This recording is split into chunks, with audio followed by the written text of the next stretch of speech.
On the night of March 8, 2014, a Boeing 777 took off from Kuala Lumpur, heading to Beijing, carrying 239 people. It was a routine red-eye flight, and most of the passengers were Chinese nationals going home. There were families with kids, and engineers, and a group of artists returning from an exhibition. About 40 minutes after takeoff, the co-pilot said, "Good night, Malaysian 370 to air traffic control," and that was it. Those were the last words anyone ever heard from that airplane.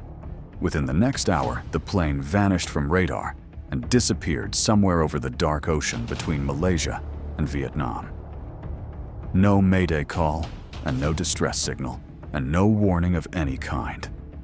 239 people were just gone, and to this day, nobody knows what happened or where that plane ended up.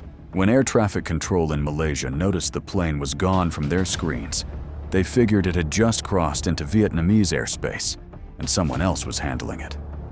But when they called Vietnam, the answer was terrifying. The plane never showed up. It never appeared on their radar at all. There was a gap of several hours where literally nobody on the planet was tracking this aircraft. Nobody even realized it was missing until the airport in Beijing reported that the flight never landed. By the time search teams started mobilizing, the plane could have been anywhere within thousands of miles in any direction. The sun came up, and the world slowly started to understand that something impossible had just happened. A massive commercial airplane full of people had simply vanished in the middle of the night, and nobody had any idea where to even start looking. In the days after the disappearance, investigators found something that changed everything. Military radar records showed that shortly after losing contact, the plane did not continue toward Beijing. Instead, it made a sharp, deliberate turn to the left and flew back across the entire Malay Peninsula, heading west over the Strait of Malacca. This was not some kind of malfunction or accident. The turn was precise and intentional, and someone on that plane had manually changed the course.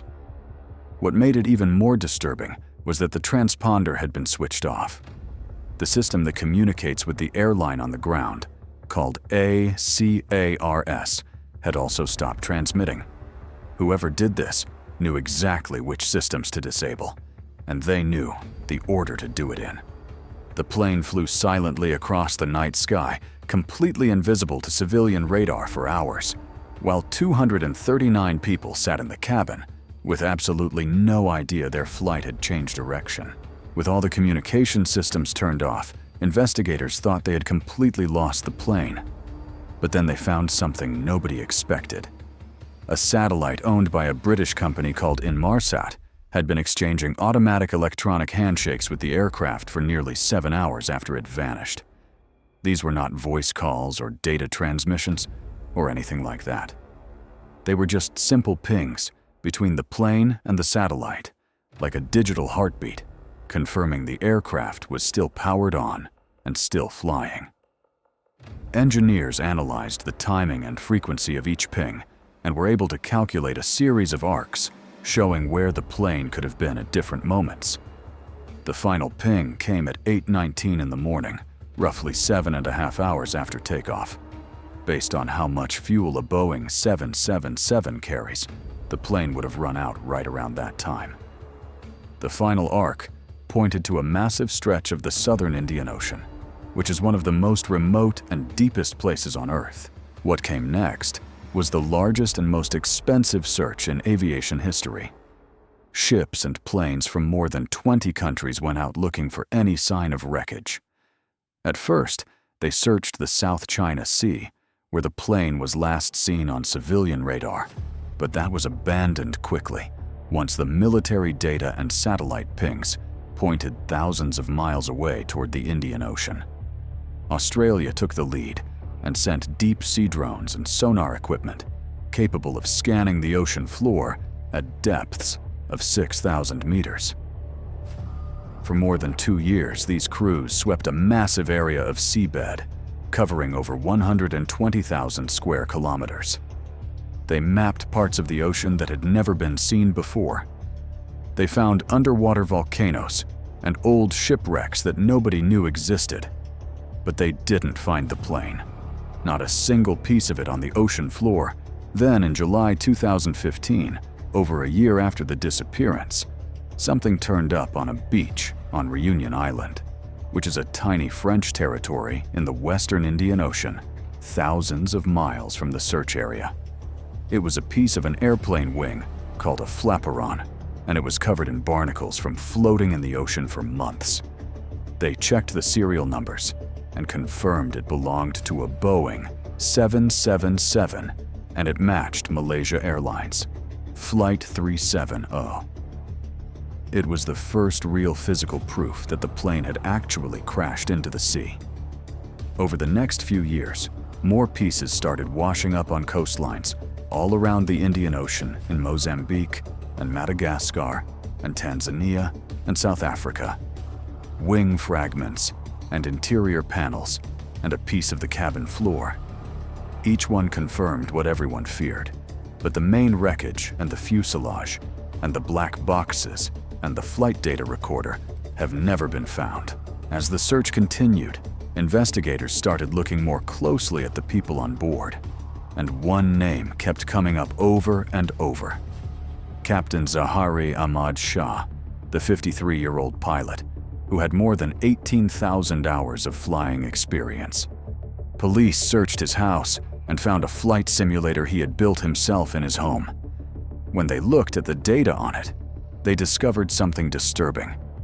Someone had used that simulator to fly a route over the Indian Ocean that ended in the middle of nowhere with the fuel running out.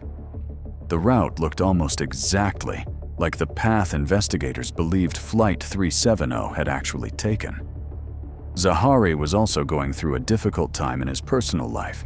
His marriage was falling apart, and friends said he had become increasingly withdrawn and isolated. Some investigators believe he deliberately crashed the plane. Others say the simulator data means nothing, and he was just a passionate pilot who liked practicing unusual scenarios.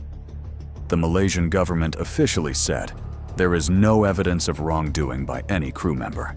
Without a definitive answer, the world came up with its own explanations.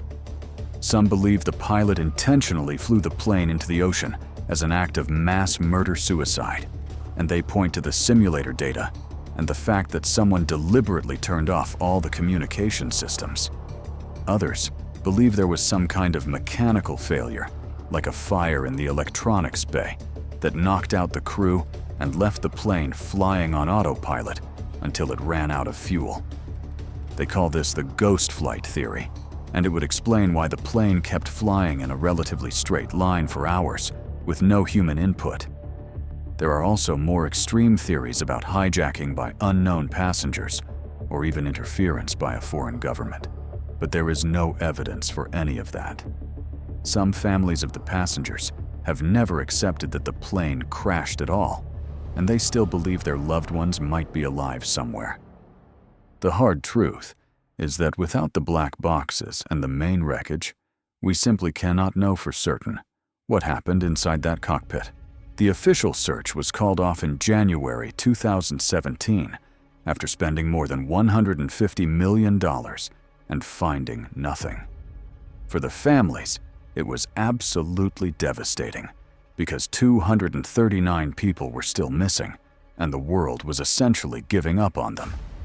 But in 2018, a private company called Ocean Infinity launched its own search using advanced underwater robots that could move faster and cover more ground than anything used before. They scanned another 112,000 square kilometers in just a few months, which was more efficient than the entire government operation had been in years. They also found nothing. As of today, researchers and independent investigators are still analyzing ocean currents and satellite data and drift patterns trying to figure out exactly where the plane hit the water. The Malaysian government said in 2024 that they would be open to searching again if someone could point to a specific credible location. Ocean Infinity wants to go back with even better technology. The search is not officially over, But the ocean does not give up its secrets easily. More than a decade has passed since Malaysia Airlines Flight 370 vanished, and 239 families are still waiting for answers. Somewhere at the bottom of the Indian Ocean, maybe 5 or 6 kilometers beneath the surface, there is a Boeing 777 sitting in the darkness, with its black boxes still intact, still holding the recording of everything that happened in that cockpit on the night of March 8, 2014. The ocean is patient, and it does not return what it takes. Every few months, another small piece of debris washes up on some distant shore, carried by currents that have been circling the ocean for years. Each fragment is a quiet reminder that the plane is still out there somewhere, and that this story is not over. Flight 370 is the greatest mystery in the history of aviation. Not because a plane crashed, but because we lost one. In an age where satellites and radar and technology can track every movement on Earth, we somehow lost an entire airplane with 239 souls on board. And until someone finds it, they remain lost somewhere between the sky and the sea.